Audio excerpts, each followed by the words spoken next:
हाथ को सूना मत रखिए। हमारे सनातनी लोगों की यह पहचान है। अरे तुम 1,00,000 लोगों में से अलग से पहचान में आए कि तुम सनातन धर्म को फॉलो करने वाले लोग।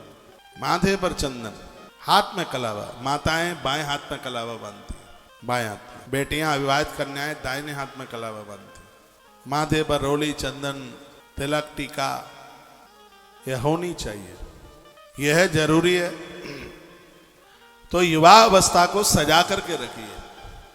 यह जीवन यदि बढ़िया से निकल गया तो बुढ़ापे में इंजेक्शन नहीं लगेंगे, बीमारी नहीं होगी, और हंसते हंसते, खाते खाते, पीते पीते देवता नगाड़े बजा बजा कर लेकर के चले जाएंगे। कष्ट नहीं भोगना पड़ेगा। जितना भी धर्म सत्कर्म किया जाता है इसलिए वृद्धा अवस्था में कष्ट न भोगने पड़े, नहीं तो बुढ़ापे में कोई एक लुटिया पानी पिलाने वाला नहीं है। आज तो तुम्हारे पास में दामोदर प्रसाद है।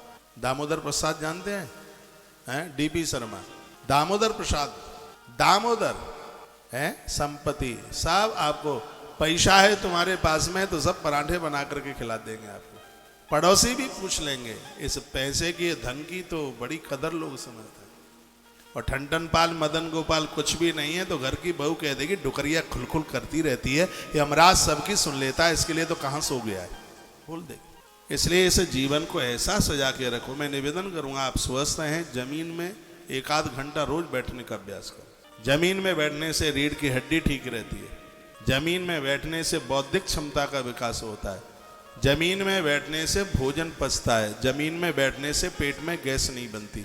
जो जमीन पर बैठ करके भोजन करेंगे जीवन में उनके पेट में गैस नहीं बनेगी, पेट नहीं फूलेगा।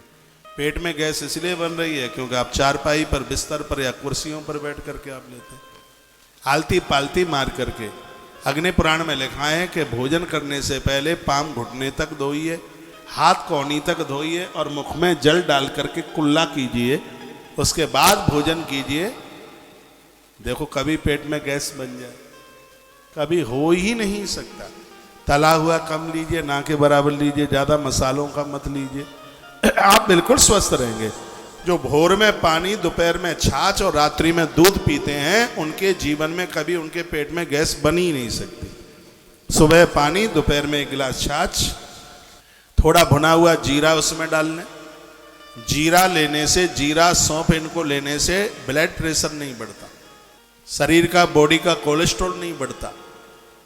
जीरा तो इतना प्रभावशाली है। जीरा, अजवाइन और सौंफ, ये चीजें और इलायची ये आपस में मिल जाएं तो चोटी से लेकर के तलवे तक बॉडी में कहीं दर्द नहीं रह सकता, इतना प्रभाव है। अजवाइन, जितनी अजवाइन उसका आधा जीरा, जितना जीरा उसकी आधी सौंफ, जितनी सौंफ उसकी आधी इलायची। इसको भून लीजिएगा, इलायची मत भूनना, वो वैसे ही डाल लेना। फिर इसका पाउडर आप बना लें और 1 चम्मच रात्रि को सोते समय फंकी लगाकर 1 गिलास पानी पी लीजिए, उसके बाद कुछ मत लेना। मैं दावे के साथ कहता हूं, मेरे दोनों कान उखाड़ लेना, यदि बॉडी में कहीं भी दर्द रह जाए तो चोटी से लेकर तलवे तक। फॉर्मूला में बता रहा हूं, 200 ग्राम अजवाइन लो, ले ली, बड़ी जल्दी ले ली। 100 ग्राम जीरा ले लो, ले लिया, तो 50 ग्राम सौंफ ले लो, ले ली, 25 ग्राम इलायची ले लो। इसको मिक्स करके पाउडर बना लो। पहले भून लेना उन तीनों चीज़ों को। सौंफ तो बिना भुने भी डाल दोगे तो चलेगी। अजवाइन को, जीरे को भून लेना। अजवाइन और जीरा ये दोनों भुने हुए ज़्यादा प्रभावशाली है। इलायची को भूनना नहीं है, सौंफ को भी मत भूनना, कोई ज़रूरत नहीं है उसको। फिर इसको इस कैलकुलेशन के साथ में उसको एक पाउडर बना लीजिए, एक शीशी में रख लीजिए और रात्रि को सोते समय आधी चम्मच मुख में डालकर ऊपर से गर्म पानी पी लीजिए। और 3 दिन के बाद मुझे फ़ोन कर लीजिए और कहिए कि महाराज जी शरीर में दर्द बंद हो रहा है, धीमे धीमे आनंद हो जाएगा। भोजन जमीन में बैठ करके करो, स्वस्थ हो जाए।